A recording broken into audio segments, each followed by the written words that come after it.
Hello everyone, glad you could make it.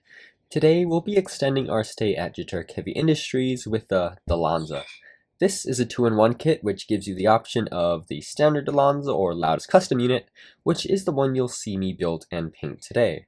Thankfully, this kit comes right after Guel's Dilanza sequentially, so I'm able to knock out videos on these two almost identical kits back to back. But with that out of the way, let's get to work.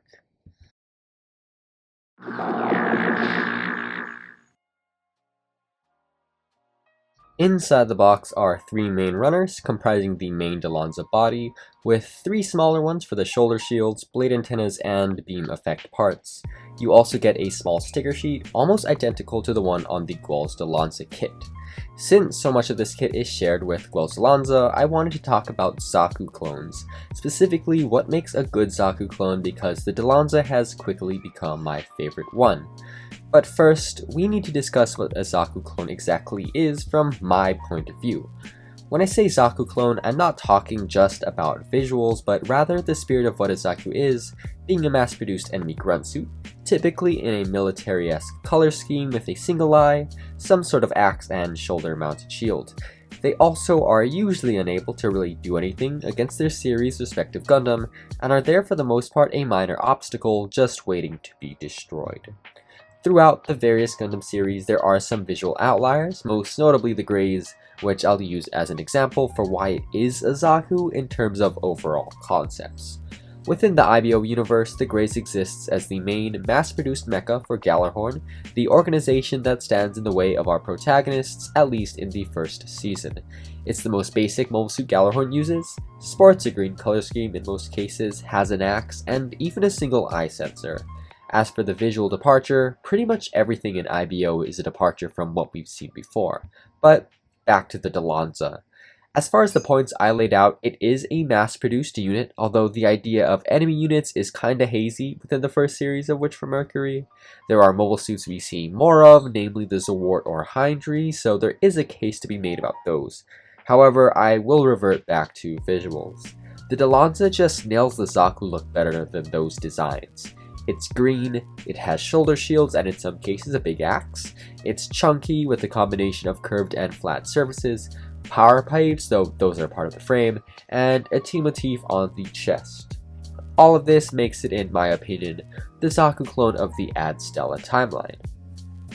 But what makes a good Zaku clone? Well, since the Zaku and its numerous spin-offs are mostly there to get destroyed, I think all it comes down to is to the design, which is of course subjective. As for why the Dilanza has become my favorite, well, it's just how chunky it is. It stands around the same height as a Zaku does, but is so much thicker. I find the way the Dilanza contrasts the aerial is very similar to the way the Zaku contrasts the RX-78, with its utilitarian feel and general underdog status. It doesn't have gun bits or anything really remarkable, even compared to some of the other grunt units within the Witch From Mercury series. There are so many callbacks to the Zaku design, but it's not as on the nose as something like the Cosmic Era's Zaku Warrior, and in the anime, the Dilanza even gets a mono-eye noise, which is just the icing on the cake. But with that out of the way, let's talk about what you see me painting. I primed with Mr. Finishing Surfacer 1500 and sprayed a combination of TS42 light gunmetal and TS100 semi-gloss bright gunmetal just because I ran out of TS100 halfway through. I wasn't lying when I said these Dilanzas ate up paint in the last video.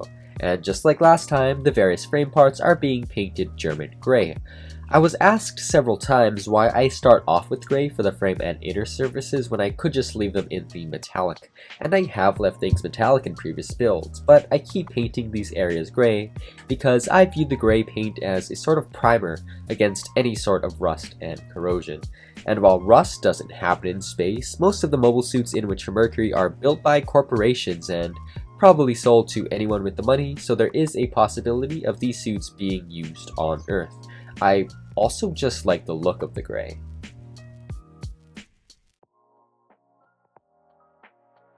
These pipes are being painted in the same light gray I used in that last video. It's a very nice color. I only experimented with this gray on the pipes before because I bought several different grays for the aerial and didn't want those paints to suffer the same fate as so many colors I buy specifically for a single project, just sitting in my paint bins while I use the same 3 or 4 colors across my numerous projects. I could have played things safer by having a more subdued color for the pipes, like a darker gray, or even the same color I'll be using on the main Dilanza body. That's my usual approach for something like Zaku's, but this pale gray is a perfect choice. Since it's lighter, it'll stand out, but it's still pretty safe since it is a gray. It doesn't come across as being brighter just to be brighter, if that makes any sense. Now it's time to paint the chest. If you've watched the video on Guel's Dilanza, these colors are going to look really familiar, almost as if they're the exact same. I've just made the brown more grayish to fit the mass-produced roll and changed the color on those curved bits underneath the chest to match the colors on the pipes. But other than that, everything else is the exact same. The gray-green on those ammo boxes and the red underneath the machine guns. I also treat color placement the same as on Guel's Dilanza, so the dark brown is also going on the knees, shoulders, and elbows. I'm not doing this out of a lack of originality, rather because I want to build up a shared color palette between mobile suits designed by the same in-universe companies. So all the Turk suits will share colors, as well as all the Pile and Grassley suits sharing colors. I like the cohesiveness, and the chest is still my favorite area on these Dilanzas, just because of how the different colors work together. And because they're in relatively small areas, they won't take away from the main color.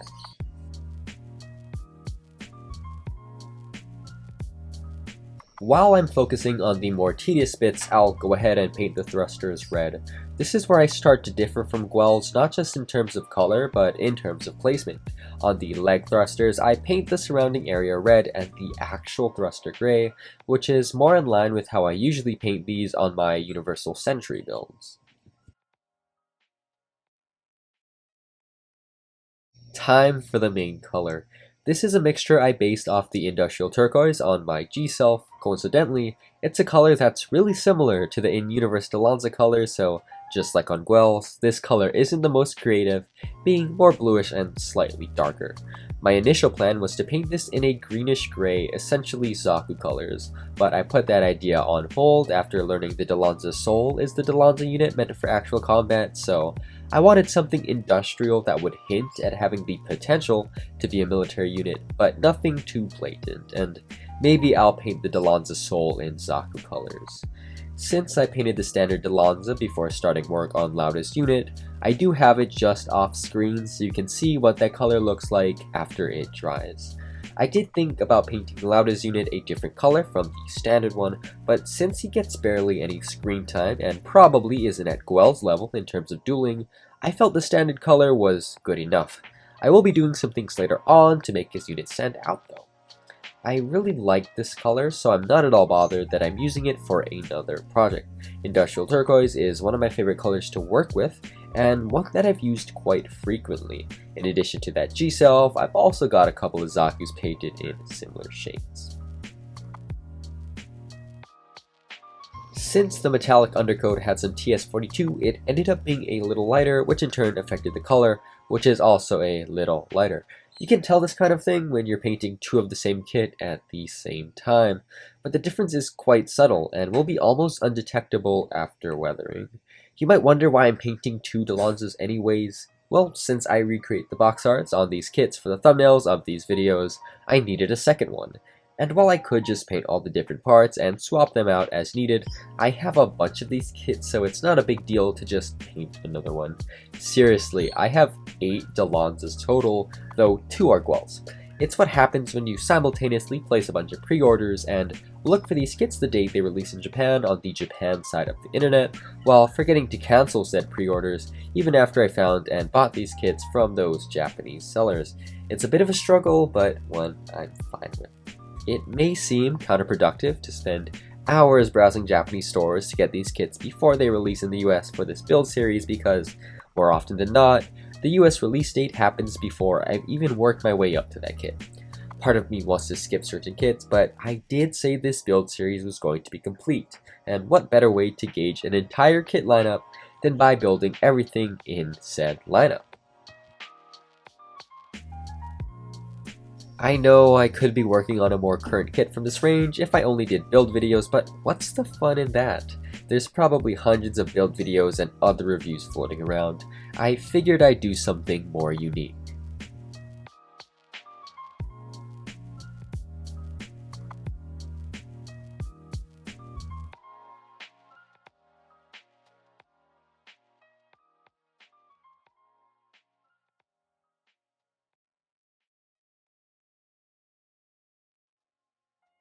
Just as Guel's signature color is magenta, I wanted a color for Lauda and decided on white. I knew I wanted a horizontal stripe on the front skirting, but decided to also paint some on the back of the head. Lauda's antenna makes the Dilanzas seem like a beetle of some sort, so the stripes make me think of an Egyptian scarab. I'm using silver gray, which has been my usual choice as far as alternatives to white go. I actually haven't used it in a while, so it is nice to see it again. The last project I used this color on was my Act Zaku, so while I could pretend that means something, using Zaku colors on a Zaku clone, let's be honest, coincidences will occur with the amount of Zakus I've painted. I am trying out a new masking method where I double up the tape. I don't do that much masking, so I can't really say if it's a noticeably better method than just using one strip. I like how these stripes turned out, although I think the one on the skirt could be a little thinner, so the result is a bit more asymmetric.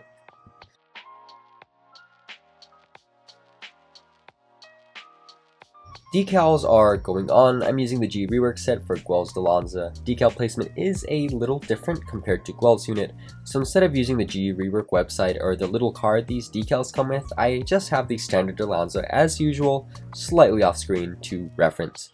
Ideally, this video would come out even later than it has already because of Bandai's official decal set for these Witch From Mercury kits. The decals for Lauda's Dilanza includes this really cool looking sword emblem with Libra scales on the hilt. I'd honestly buy that set just for that marking. I will definitely be picking up that decal set as soon as it comes out, not just because I'm a Libra Sun Scorpio Moon. It has all the emblems of the 3 houses, which I'll be needing. I can get away with it on the next few videos in the series, but as we work our way to all the other grunt suits, those emblems will be needed.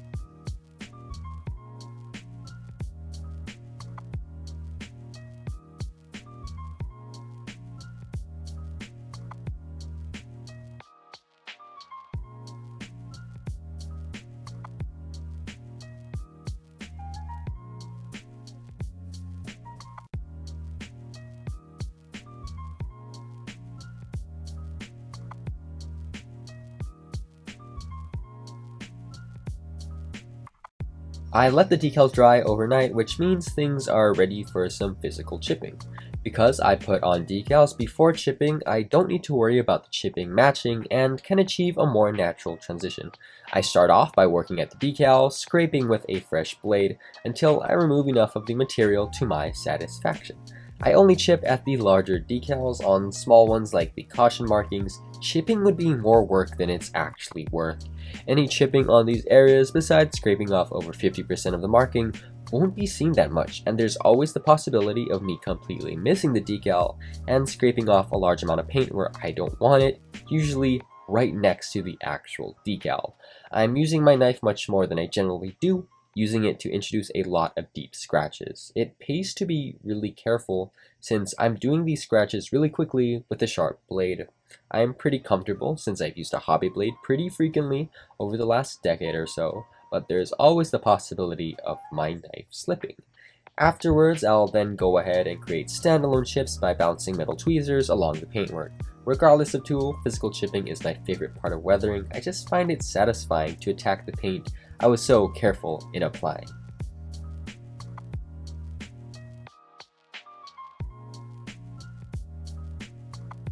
I sprayed a coat of Mr. Super Clear semi-gloss and now I'm doing a pin wash. The pin wash is such a crucial weathering step and really brings a sense of dimensionality. A pin wash creates fake shadow, so after the wash is done, the kit will really pop out at you with all of the detail that makes applying the pin wash take such a long time. I have to remember to include some shots on the before and after in future videos because the difference between the before and after is honestly night and day.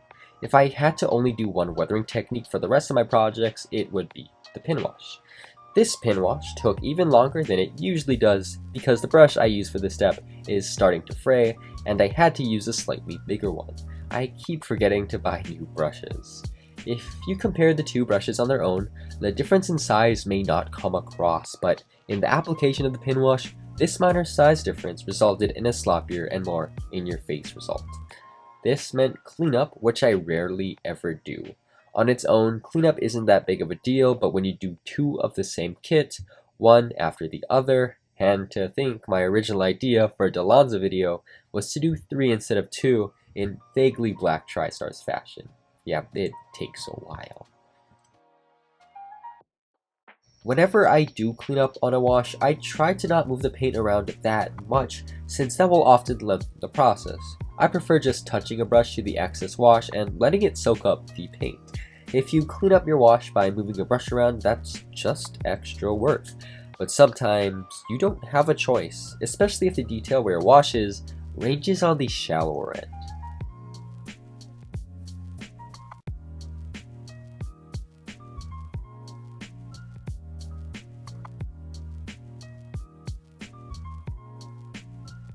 It's time for a patina. As usual, I achieve this by speckling a dark brown wash mixture all over the kit, and remove most of the paint by vertically streaking downwards with a flat brush. This creates a bunch of very fine streaks that immediately knock back the newer appearance. It's worth noting that I let the pin wash dry for at least 4 hours before adding this effect. Since I'm moving around a bunch of wash with a moist brush, there is a possibility of removing all of the pin wash if I didn't let it dry fully. I spent a lot of time on that pin wash and didn't want it to disappear in a matter of minutes. Because I'm removing the majority of the paint, I do build this up in multiple passes. This makes the patina a really versatile technique in the sense that you can add or lessen the amount to your choosing.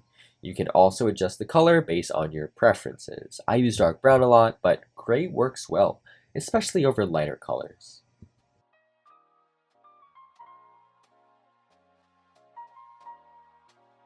I sprayed a coat of Mr. Hobby Premium Top Coat Flat. I'm using it more and more instead of the Super Clear because all of the local stores are out of it due to me buying it all.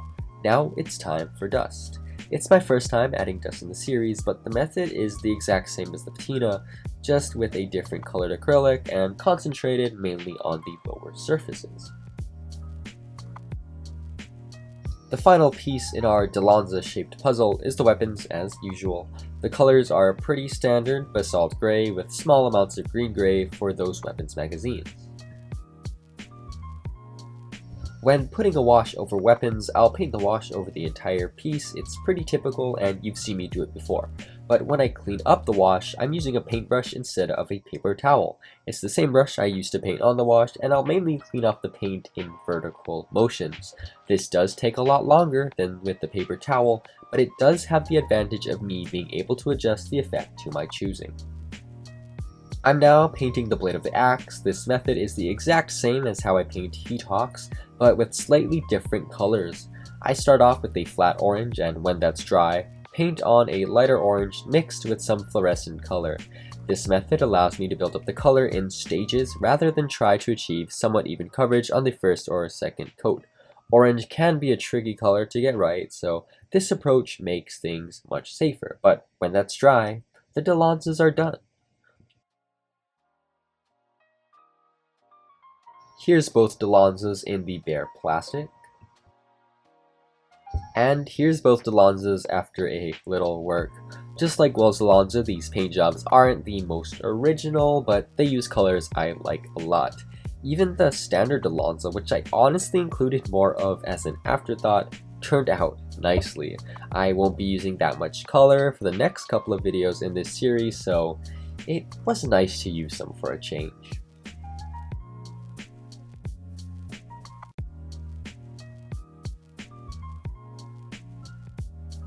Moving forwards, we'll take a look at the mobile suit piloted by the Earthian with fists that'll make even Bright Noah make a run for his money.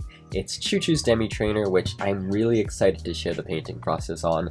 I think my painting idea is a pretty cool one.